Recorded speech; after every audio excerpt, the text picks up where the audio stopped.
آقا علیہ الصلوۃ والسلام نے ارشاد فرمایا لا یؤمن احدکم حتی یکون ہواہ تبعا لما جئت بہ، فرمایا تم میں سے کوئی مومن ہو ہی نہیں سکتا جب تک اپنی خواہش کو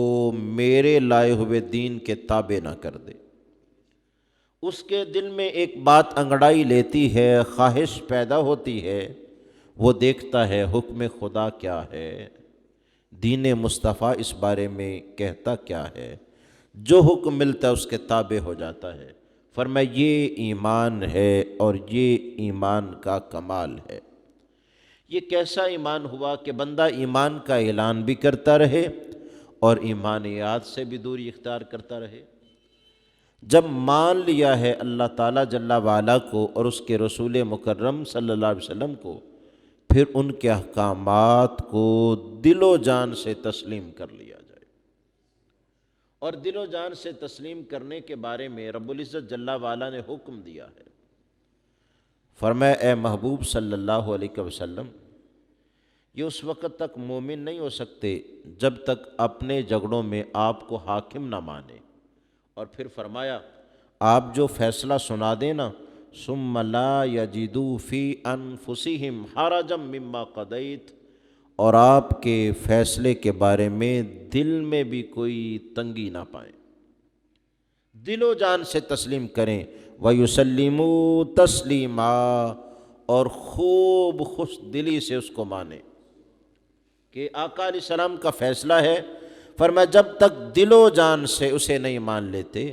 دل و جان سے مان لینے کا مطلب صرف عمل کرنا ہی ضروری نہیں، بلکہ خوش دلی کے ساتھ اس پر عمل کرنا ضروری ہے کہ بندہ خوش بھی ہو کہ میں اللہ کے محبوب علیہ السلام کا حکم مان رہا ہوں، میں شریعت کے تابع ہوں، اس پر اسے سکون ملے، قلبی لگاؤ ملے، یہ نہیں کہ بڑ بھی کرتا رہے اور عمل بھی کرتا رہے۔ جیسے قانون کی تابع رہنا انسان کے لیے کامیابی کی ضمانت ہے۔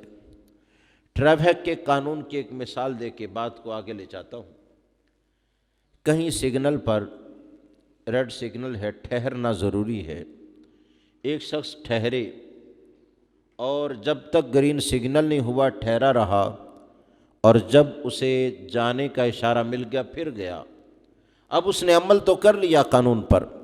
لیکن دل میں کہتا رہے میں نے ہاسپٹل جانا تھا، فلاں کام کے لیے جانا تھا، اس وجہ سے لیٹ ہو گیا، تو اس کا مطلب یہ ہے کہ اس نے عمل سے تو مانا ہے لیکن خوش دلی سے نہیں کیا۔ رب نے کہا ایمانیات ایسی چیزیں نہیں کہ ان پر عمل کرو اور بد دلی کے ساتھ کرو، یہ ایسی چیزیں ہیں عمل بھی کرو اور خوش دلی کے ساتھ کرو، دل سے بھی مانو کہ اصل کامیابی یہی ہے جو اللہ اور اس کے رسول کا بتایا ہوا رہا۔